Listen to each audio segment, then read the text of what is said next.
ಚಿನ್ನ ಸ್ಮಗ್ಲಿಂಗ್ ಕೇಸ್ನ ಮತ್ತೊಂದು ಸ್ಫೋಟಕ ಸ್ಟೋರಿ.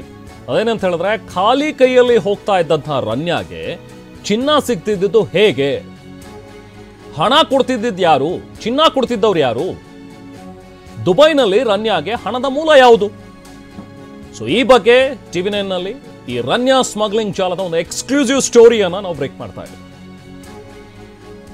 ಸೊ ಹೇಗೆ ಈಕೆ ಖಾಲಿ ಕೈಯಲ್ಲಿ ಹೋಗ್ತಾ ಇದ್ಲು ಬೆಂಗಳೂರಿನಿಂದ, ಅಲ್ಲಿಂದ ಹೇಗೆ ಚಿನ್ನ ತರ್ತಾ ಇದ್ಲು ಅಂತ ನೋಡಿ. ಬೆಂಗಳೂರಿನಿಂದ ದುಬೈಗೆ ಖಾಲಿ ಕೈಯಲ್ಲಿ ಹೋಗ್ತಾ ಇದ್ಲು. ನಂತರ ದುಬೈನಲ್ಲೇ ಆ ಡೀಲರ್ನ ಕೈ ಸೇರ್ತಾ ಇತ್ತು ಹವಾಲಾ ದಂಧೆ ಹಣ. ಯಾವಾಗ ಹವಾಲಾ ದಂಧೆಯ ಹಣ ಡೀಲರ್ ಕೈ ಸೇರ್ತಿತ್ತೋ ಆಗ ಇವಳಿಗೆ ಆತ ಚಿನ್ನ ಕೊಡ್ತಾ ಇದ್ದ. TV9 ನಲ್ಲಿ ರನ್ಯಾ ಸ್ಮಗ್ಲಿಂಗ್ ಜಾಲದ ಈ ಎಕ್ಸ್ಕ್ಲೂಸಿವ್ ಸ್ಟೋರಿಯನ್ನ ಬ್ರೇಕ್ ಮಾಡ್ತಾ ಇದೆ. ದುಬೈ ತಲುಪ್ತಾ ಇದ್ದಂತೆ ಹವಾಲಾ ವ್ಯವಹಾರ ಮಾಡ್ತಾ ಇದ್ಲು ಈಕೆ. ದುಬೈಗೆ ಹವಾಲಾ ಮೂಲಕ ಡೀಲರ್ಗೆ ಹಣ ತಲುಪ್ತಾ ಇತ್ತು.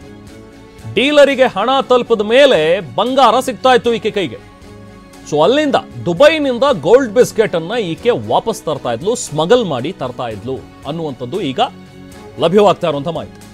ಸೊ ಎಕ್ಸ್ಕ್ಲೂಸಿವ್ ಸ್ಟೋರಿ TV9 ನಲ್ಲಿ ನಾವು ಬ್ರೇಕ್ ಮಾಡ್ತಾ ಇದ್ವಿ. ಕಿರಣ್, ನೀವು ಹೇಳ್ತಾ ಇದ್ರಿ, ಸೊ ಒಂದು ಈ ಉದ್ಯಮಿಯ ಪುತ್ರ ಕೂಡ ಶಾಮೀಲಾಗಿರುವಂಥದ್ದು, ಈತನನ್ನು ಕೂಡ ಈಗ ಅರೆಸ್ಟ್ ಮಾಡಿದ್ರೆ. ಇನ್ನೊಂದು ಎಕ್ಸ್ಕ್ಲೂಸಿವ್ ಸ್ಟೋರಿಯನ್ನು ಬ್ರೇಕ್ ಮಾಡಿದ್ರಿ ಕಿರಣ್.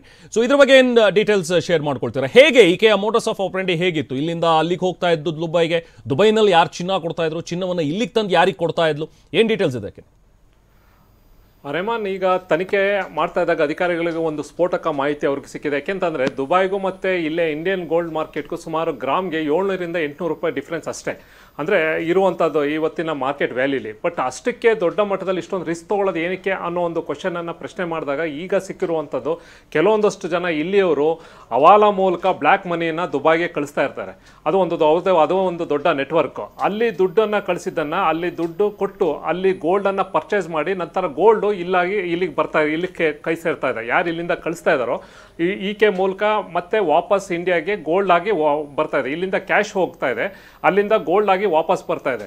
ಅಂದರೆ ಅಲ್ಲಿಯ ಮಾರ್ಕೆಟ್ ಇಲ್ಲಿ ಮಾರ್ಕೆಟ್ ಅಂಥದ್ದೇನು 700-800 ರೂಪಾಯಿ ಗ್ರಾಮ್ಗೆ ಡಿಫ್ರೆನ್ಸ್ ಇದ್ರೂ ಕೂಡ ಈ ಬ್ಲಾಕ್ ಮನಿನ ಯಾವ ರೀತಿ ಕನ್ವರ್ಟ್ ಮಾಡ್ತಾ ಇದ್ದಾರೆ ಅನ್ನೋದನ್ನೇ ಈ ಒಂದು ದೊಡ್ಡ ಒಂದು ಸ್ಕ್ಯಾಮ್, ಇದು ದೊಡ್ಡ ಸ್ಕ್ಯಾಂಡಲ್, ಇದು ಈ ಒಂದು ದೊಡ್ಡ ನೆಟ್ವರ್ಕ್ ಈಗ ಹೊರಗಡೆ ಬರ್ತಾ ಇದೆ. ಇಲ್ಲಿಂದ ಯಾರು ದುಡ್ಡನ್ನು ಕಳಿಸ್ತಾ ಇದ್ರು, ಅದು ಯಾವ ರೂಟಲ್ಲಿ ಕಳಿಸ್ತಾ ಇದ್ರು ಅನ್ನೋದನ್ನು ಕೂಡ ಈಗ DRI ಅಧಿಕಾರಿಗಳು, CBI ಅಧಿಕಾರಿಗಳು ಅದನ್ನೇ ಪತ್ತೆ ಮಾಡ್ತಾ ಇರೋದು. ಮತ್ತೆ ಅಲ್ಲಿಯ ಪರ್ಚೇಸ್ ಮಾಡಿ ನಂತರ ಗೋಲ್ಡ್ ಇಲ್ಲಿಗೆ ಹೆಂಗ್ ಬರ್ತಾ ಇತ್ತು ಅನ್ನೋದು. ಯಾಕೆಂದ್ರೆ ಒಂದ್ಸರಿ ಇಲ್ಲಿ ಗೋಲ್ಡ್ ಬಂತು ಅಂದ್ರೆ ಅದನ್ನ ಬೇರೆ ತರ ಕನ್ವರ್ಟ್ ಅನ್ನ ಮಾಡ್ಕೋತಾರೆ.